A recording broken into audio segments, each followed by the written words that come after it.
আপনারা জানেন দীর্ঘ ৩৬ দিন বৈষম্য বিরোধী ছাত্র আন্দোলনের মধ্য দিয়ে স্বাধীন বাংলাদেশে আরও একবার নতুন সূর্য উদয় হয়।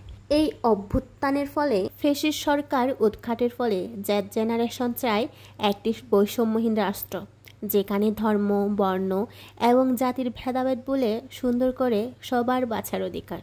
তেমনি পাহাড়ের বর্তমান জেনারেশন আমরাও চাই স্বাধীন রাষ্ট্রে বৈষম্যহীনভাবে বাঁচার অধিকার।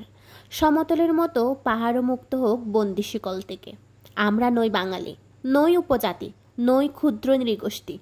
আমরা চাই স্বাধীন রাষ্ট্রে আদিবাসী জনগোষ্ঠীর সাংবিধানিক অধিকার।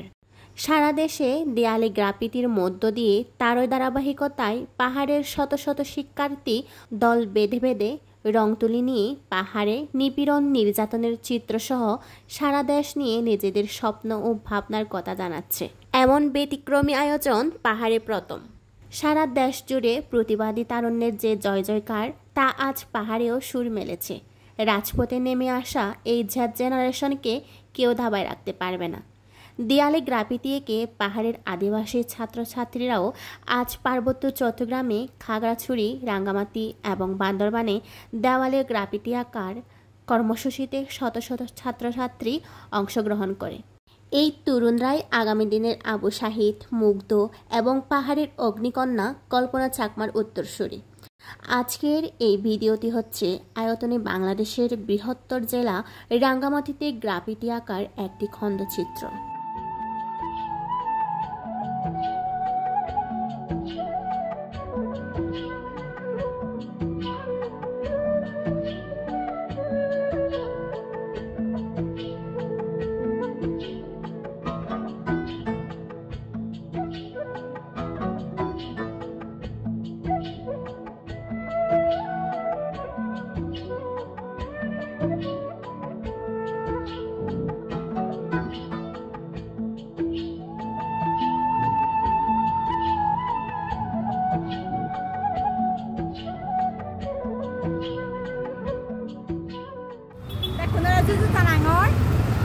তরুণ প্রজন্ম, ইয়াং জেনারেশন, তারা ইচ্ছুকতা ইয়ান হেপি মনতে বনরপা পর্যন্ত রং তুলিলকতা এবস্থান চলার বেয়ে তুলিনে ইয় তলেতে বেকুন মানে বার্ষিকী পড়ুয়া ফো কলেজত ছড়িয়ে ফো থারারে দেনে দে মানে মুই যদি বাইর নদুম খবর নচলিমুন ইচ্ছে যে তরুণ প্রজন্ম মুই ছাত্ররা তোমার খোঁজ পানে এই যে চট্টগ্রাম পার্বত্য চট্টগ্রাম যে জুম্মু কোথাবার মানে খোঁজ পান ছাত্ররা হইত পান ছাত্ররা হইত পান শিখতে তারা হচ্ছে জাতীয়তা বলো তো নিজ তারার মানবিক চেতনা বলো শুন ওনি হয়েছে তারা ইচ্ছন যারা মই মুরব্বী আগ ইউন যে তোমার পোষাবা তোমার বে বোন ইউন যে চাদর আমার অলদে বিহম